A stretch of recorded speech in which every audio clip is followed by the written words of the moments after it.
Magandang gabi po. Ako po ay si Marvic Beleta, isang albularyo po. It's donation lang po who wants healing. Welcome po kayong lahat. Meron po akong isang kakilala na hindi maganda ang nangyari sa kanya before dahil narinig ko po na siya raw ay nasagasaan before.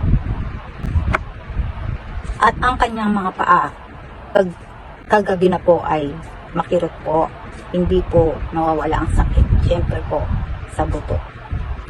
Kaya naawa po ako at tinawas ko po. At lumabas po talaga sa tawas po na ang kanyang buto ay kumikirot po. At makikita nyo po talaga dito po sa tawas na lumalabas po kung ano ang hinihiling ko sa Panginoon na ipakita nyo sa akin kung saan parte ng katawan ang may problema po.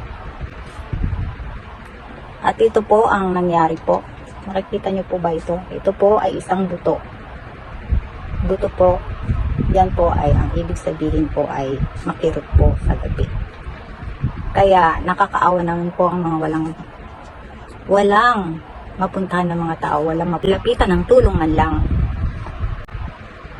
kundi sa albularyo po. Dahil ang albularyo po, ako po ay hindi humihingi ng kahit anong bayad.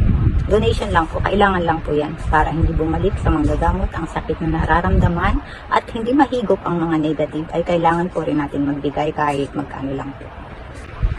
At kitang-kita po sa tawas na ito ang buto.